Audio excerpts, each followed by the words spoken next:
It's a game the Bearcats aren't used to playing this early in the championship season, but it'll go a long way towards determining this Bearcats team championship aspirations. Are Locked On Bearcats, your daily podcast on the Cincinnati Bearcats, part of the Locked On Podcast Network, your team every day.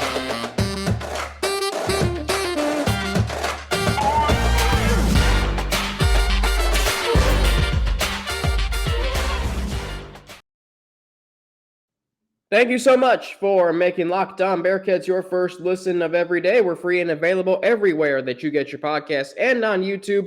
Don't forget to subscribe to our Locked On Bearcats YouTube channel. Follow us too to get an alert every time we drop a new episode. Today's episode of Locked On Bearcats is brought to you by Upside. Download the free Upside app and use promo code LOCKED to get $5 or more cash back on your first purchase of $10 or more. Alex Frank with you, former sports director of Bearcats Media, UC student-run media organization.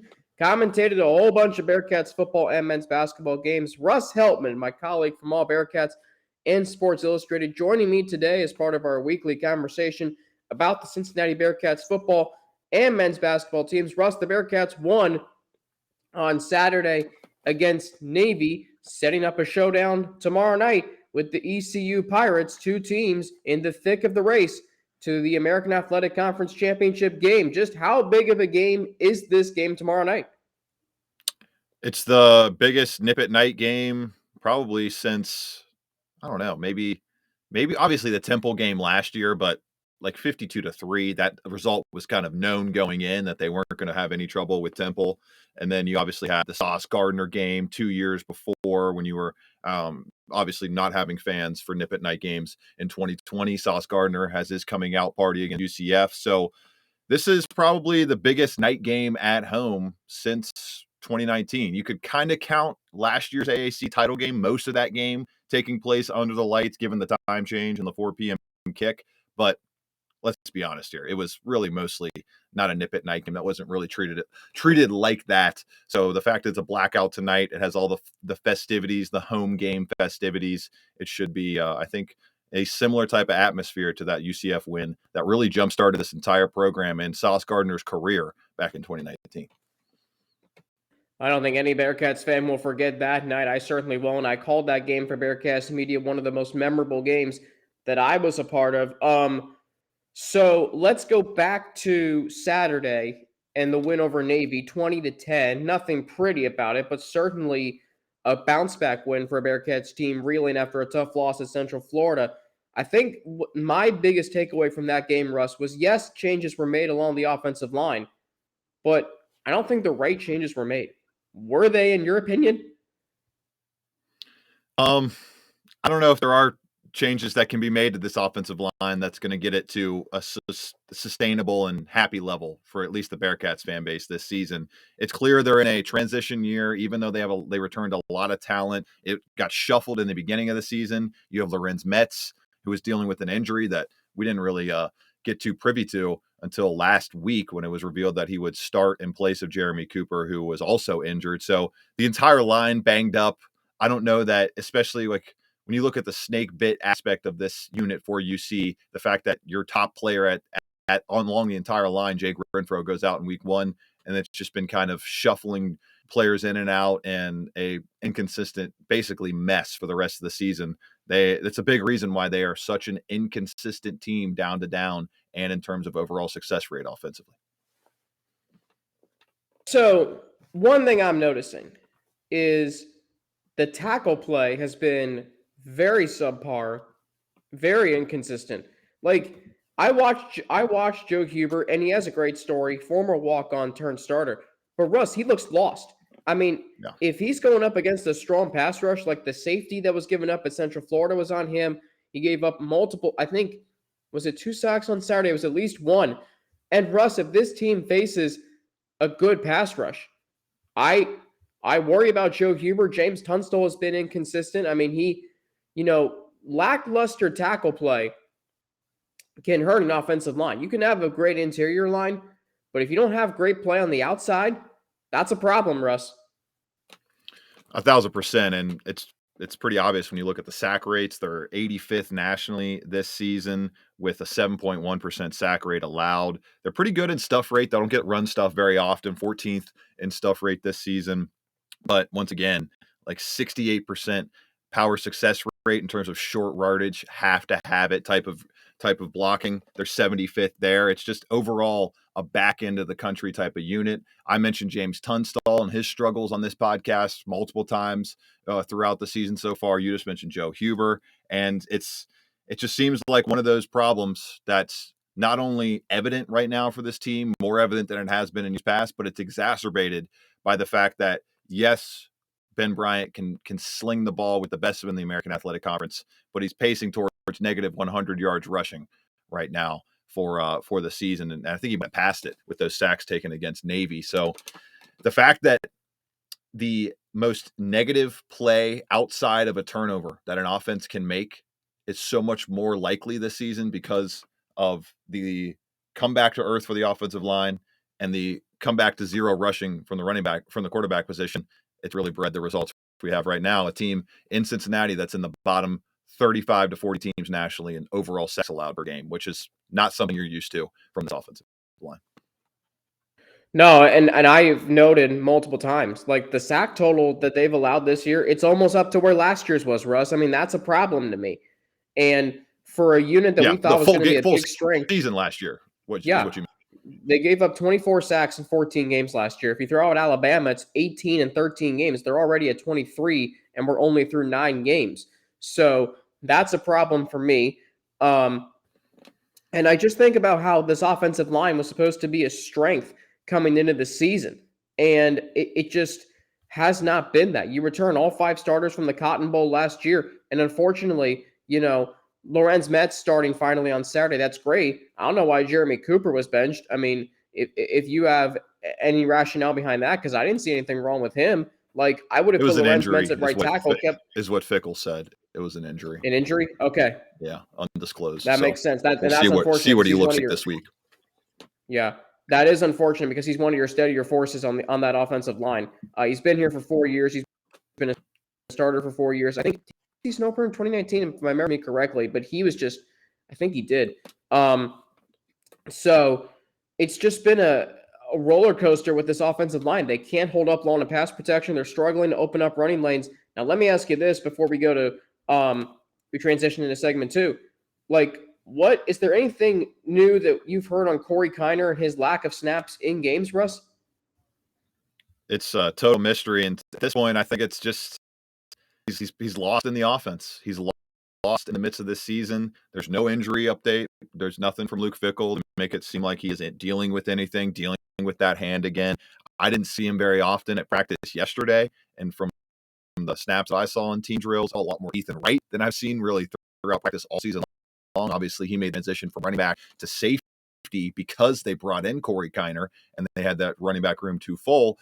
Not a great sign to see Ethan Wright back out there carrying the football. Who knows if he'll get snaps at that position this Saturday. I don't believe he's been in at running back all this season. It's become the Charles McClellan show, and a Charles McClellan show that just is really defining how impactful Jerome Ford was last year. I think the talent of Jerome Ford, the top 4-round talent into the NFL draft position where he was taken, is glaring. And when you look at just how much of a fall off there's been from the ability as a runner from the running back position this season to make guys miss, pull a Keaton Mitchell like we're going to see from ECU, and take advantage of all of your opportunities blocking in front of a bad offensive line, because that's what ECU has. They're not very good run blocking, but Keaton Mitchell still tops in the AAC in rushing and second overall nationally in yards per carry. Charles McClellan not far behind him at 6.4 yards per tote, but only 114 carries this season. They just have not been able to get the run game going very heavily. And Charles McClellan, a guy that you probably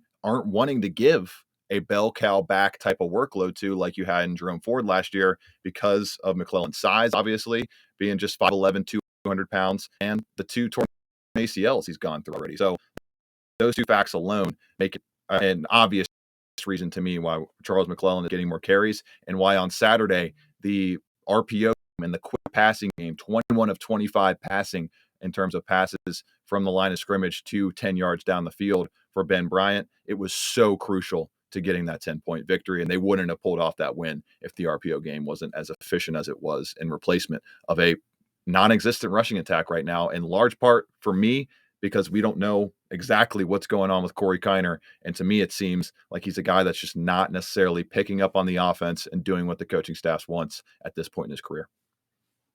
Yeah, great to see Ben Bryant bounce back nicely on Saturday, throwing for 299. By the way, he's averaged 265 passing yards over his last 3 games, so that is good to see. I'm going to ask you, Russ, we're going to transition into the game tomorrow night against ECU, and I'm going to ask you who is the bigger concern for the Bearcats? ECU running back Keaton Mitchell or ECU quarterback Holton Ahlers? We'll get into that next. But first, today's episode of Locked On Bearcats is brought to you by Upside. So, Upside offsets inflated prices by giving you cash back on purchases. I use Upside everywhere. When I'm traveling, when I'm getting gas, it's so easy to use.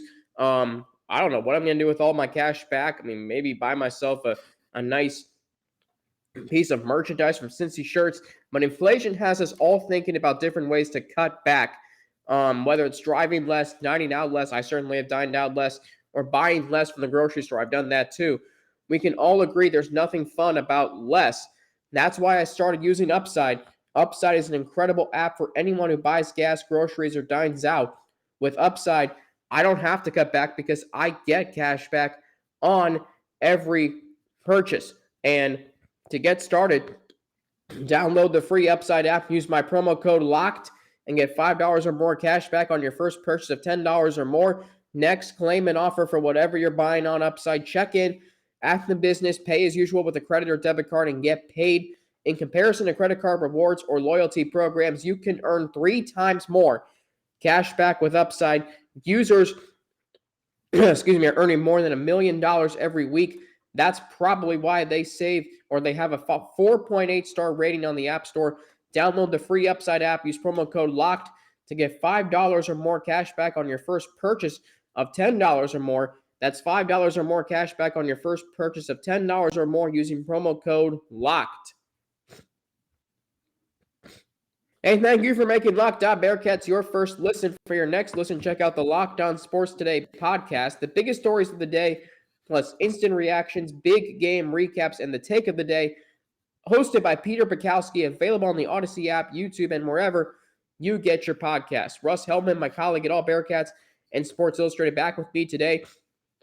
Right here on Locked On Bearcats. My name is Alex Frank, your host each and every day. So, Russ, ECU, as Dan Horde alluded to at the end of the broadcast last Saturday, they have a very, very good 1-2 punch at quarterback and running back. 2 guys who have played a lot of football together, quarterback Holton Ahlers and running back Keaton Mitchell. Mitchell leads the conference in rushing yards and yards per game. He had a ridiculous performance at BYU just 2 weeks ago. So who do you worry about more in this game? The biggest worry for this Bearcats defense has to be Keaton Mitchell. It all starts with Keaton Mitchell. I think it's not a coincidence that Holton Ahlers, 6 years into his FBS career, is having the best production he's ever had, on pace to shatter career highs in yards, passer rating, TDs, completion rate. I mean, all across the board, this guy is having a career year, in large part because of the passing lanes and the breathing room he gets from Keaton Mitchell and the threat of the ECU run game. It's not even a good offensive line, Alex. They're 111th in Football Outsiders average line yards. They're 128th in stuff rate. They do not have a high success rate running the ball, but when Keaton Mitchell gets going, he's gone.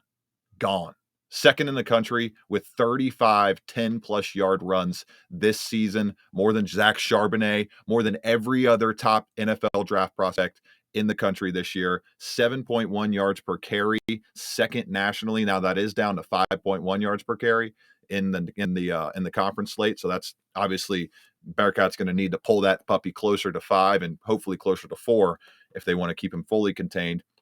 He's 863 rushing yards, 20th nationally, leads the AAC, as we mentioned. And to me, Mitchell is the skeleton key for this entire ECU offense. What he does and the amount of pressure he puts on defenses, like I just got done mentioning about Jerome Ford and the pressure he put on defenses last year with his big playability, really keeps this field opened up. It lets guys like CJ Johnson make huge plays in the open field, leads a team with 16 yards per catch and a team high 8 touchdowns. Like when Keaton Mitchell gets rolling and they can get that play action game humming, Holton Ahlers can get into a rhythm. It unlocks everything for this ECU offense and allows them to go over 30 plus points with ease. So the fact that Mitchell is so crucial for this rushing attack, it's really built all around Keaton Mitchell this season. And the fact that he can get up to 22.6 miles per hour, he can blast away and blow away anybody on this Bearcats defense with his speed. It really makes him the most dangerous player on this Pirates offense, and a guy that if he comes out and plays as he's capable of as a sophomore, he can win the entire game for himself and really stamp a 5-point underdog road victory for the first time for the ECU Pirates, I believe, since they traveled to Cincinnati 2 years ago and got absolutely destroyed 55-17 in a night game. One of 8 night games in a row the Bearcats have won after starting 1-4 under Luke Fickell in those situations in terms of night home games. So Keaton Mitchell, he is my number one player to watch out for. 863 yards rushing, 122 carries. Next closest guy at 67 and 54 in Rajay Harris and Marlon Gunn Jr. He is the entire ECU offense, and he's a player that Jawan Briggs, Dante Corleone, Ivan Pace are going to have to contain like they did last week, jumping from 91st nationally, Alex, in EPA per rush allowed to 71st nationally now after the big performance against Navy, holding them to less than 3.8 yards per carry.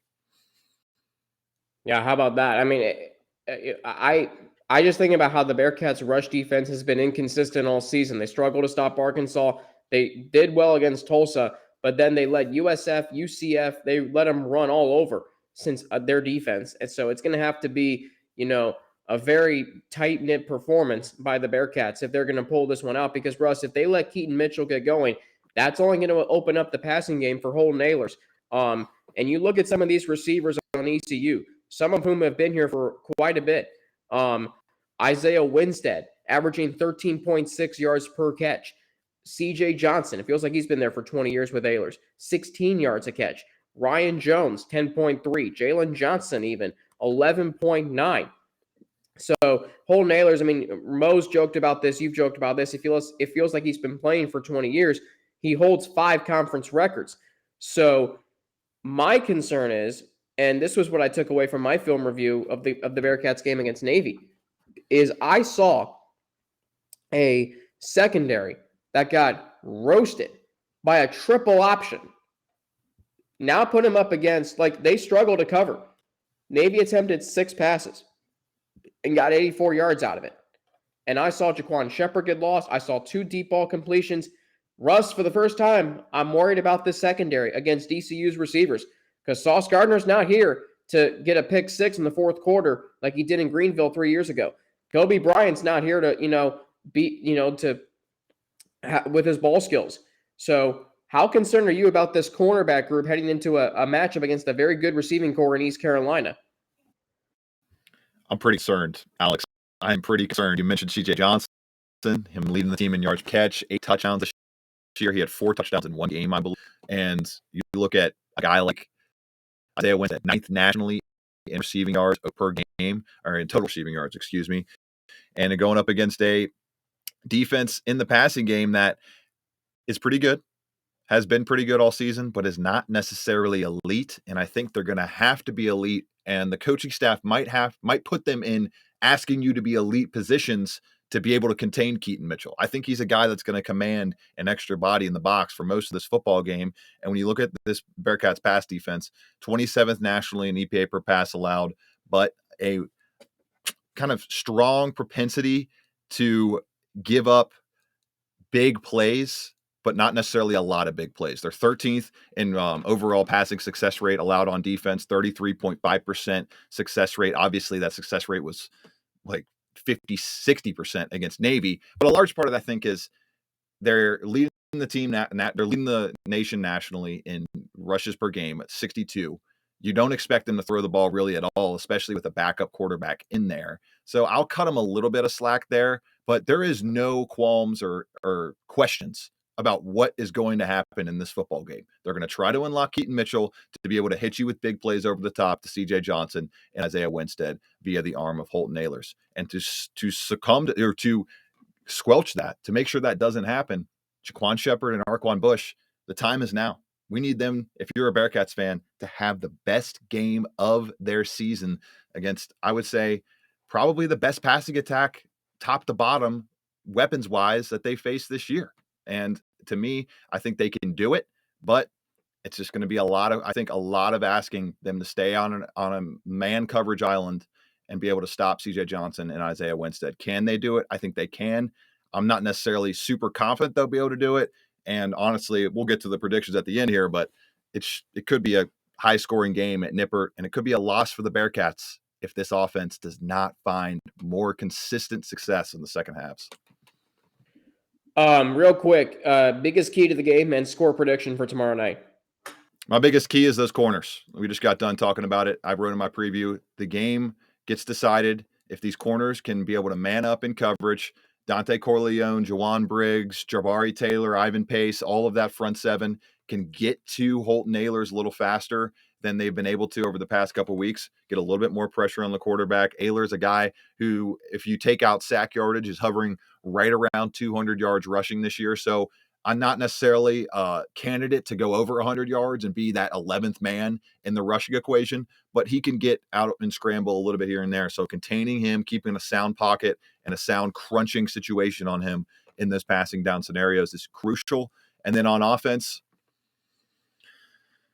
Ben Bryant, can you keep this team on schedule in the second half, and can they find a second half running game? Can any one of these running backs emerge as a true top-tier talent? You thought it would be Corey Kiner going into the year. You thought he would take the baton from Jerome Ford and be able to run with it as a bell cow back. As of now, there really isn't a bell cow back for this Bearcats offense in terms of being able to give it to a guy 20-plus times, 25-plus times, 15 times in the second half and salt away a game. The Bearcats, I think, will lead at portions of this one, especially in the second half.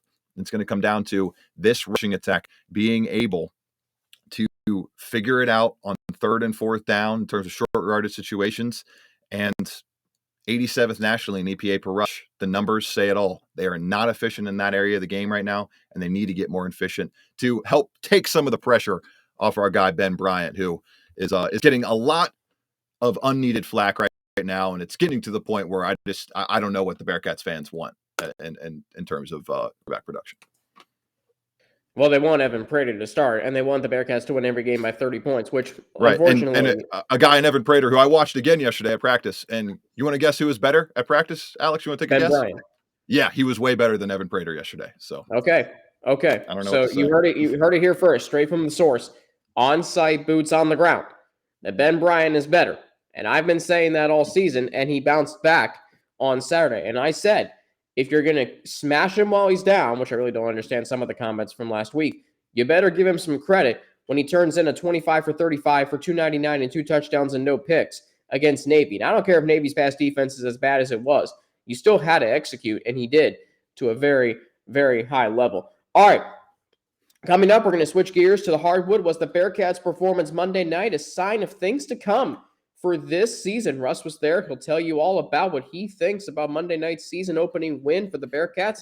But first, a word from Bet Online. As you see on your screen, the number one source for sports betting info, stats, news, and analysis. Get all the latest odds and trends for every professional and amateur league out there, from football to basketball to soccer and esports. We've got it all at betonline.net. And if you love sports podcasts like this one, Locked On Bearcats, you can find those at BetOnline as well. We're always the fastest and easiest way to get your betting fix. Head to the website today or use your mobile device to learn more. BetOnline, where the game starts. All right, we're going to switch gears, talk some hoops. The Bearcats Monday night. By the way, there's a game tonight. Russ, are you heading to the Fifth Third Arena tonight for the Bearcats against Cleveland State, who lost a shocker to, who was it, on Monday Notre Dame night? College. Okay, yeah.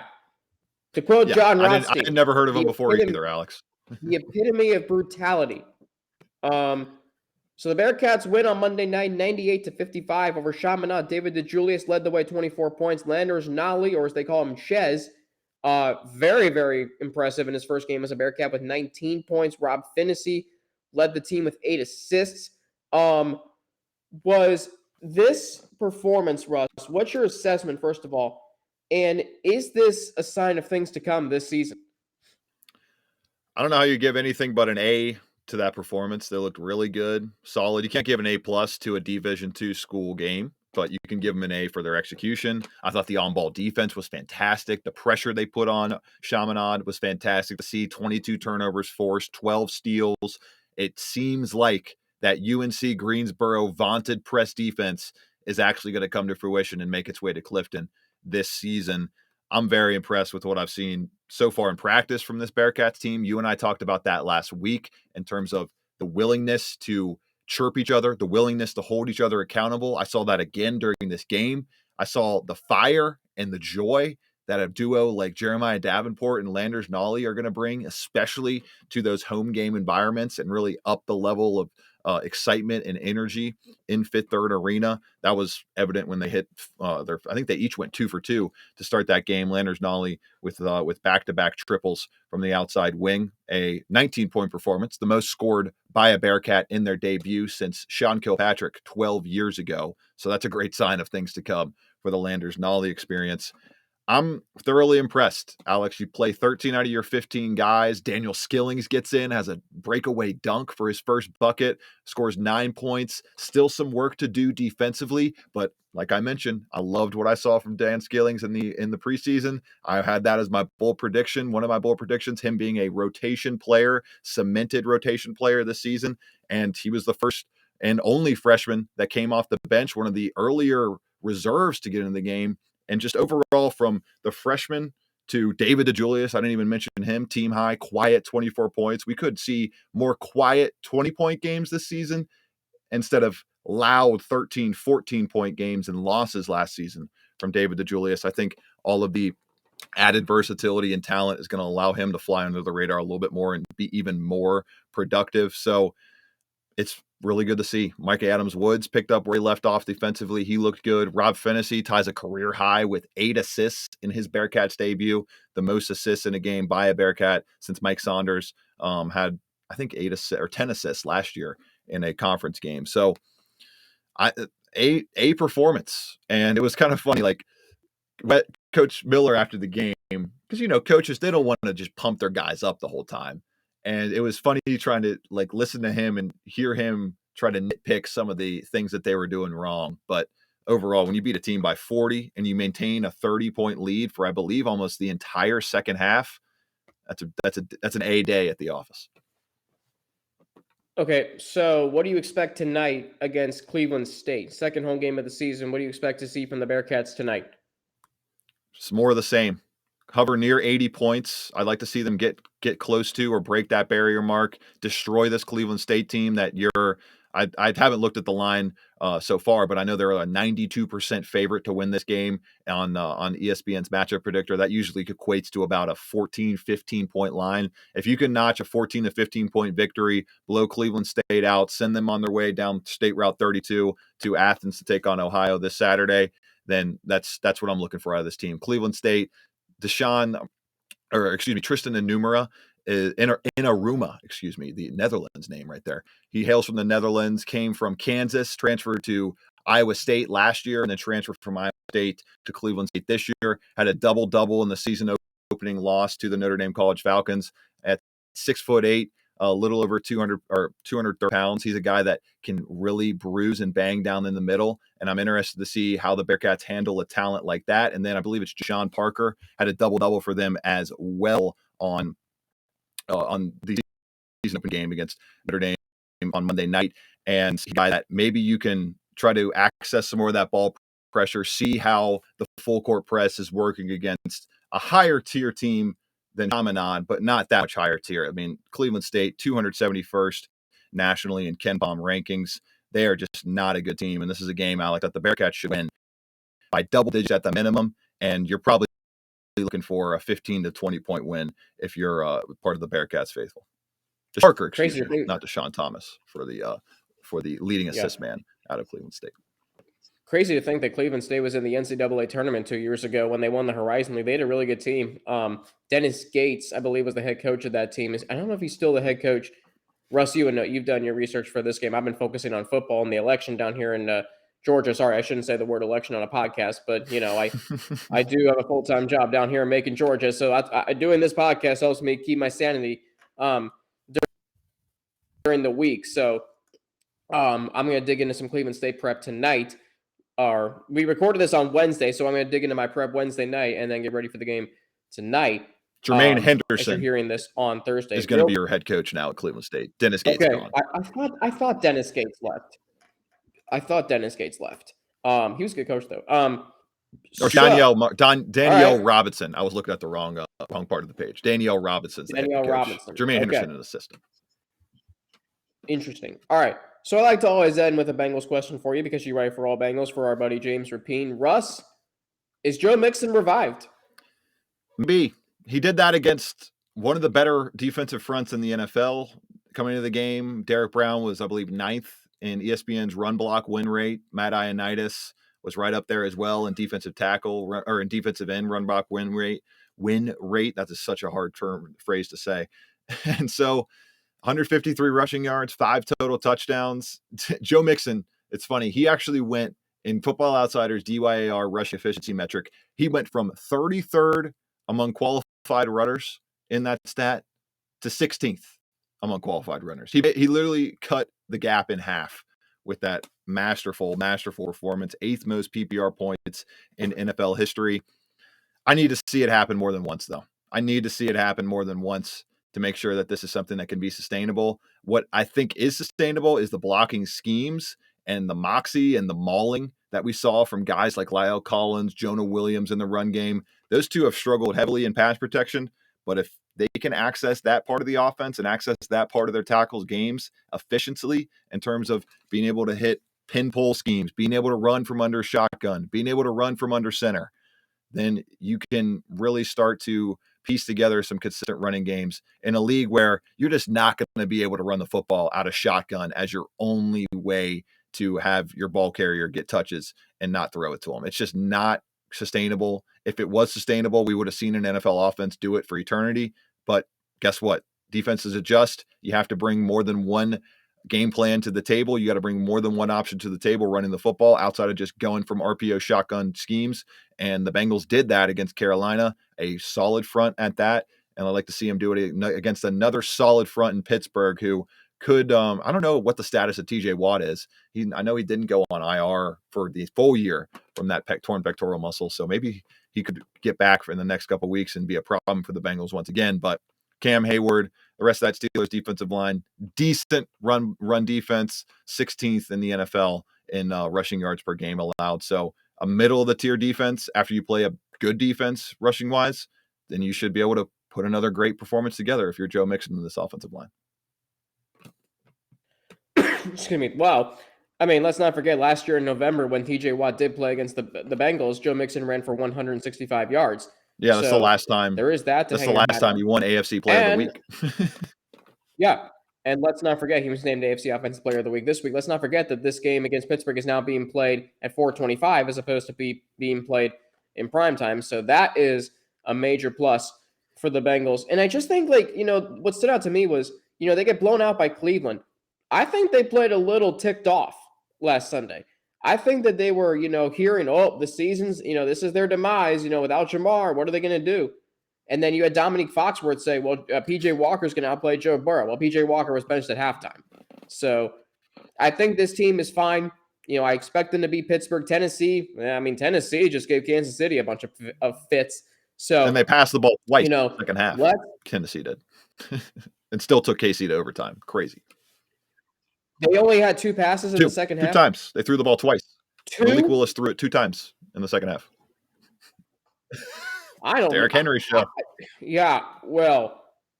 Hopefully DJ Reader plays against Tennessee then, because my goodness. Russ Heltman, my colleague at AllBearcats and Sports Illustrated. Follow him on Twitter at Russ Heltman11. He'll be at the game tonight against Cleveland State. He'll be at the football game tomorrow night against ECU. He'll be back next Thursday. We've got a a football game to recap. We've got, 3 basketball games to, I think 3, at least 2. We're going to record it probably before the NKU game.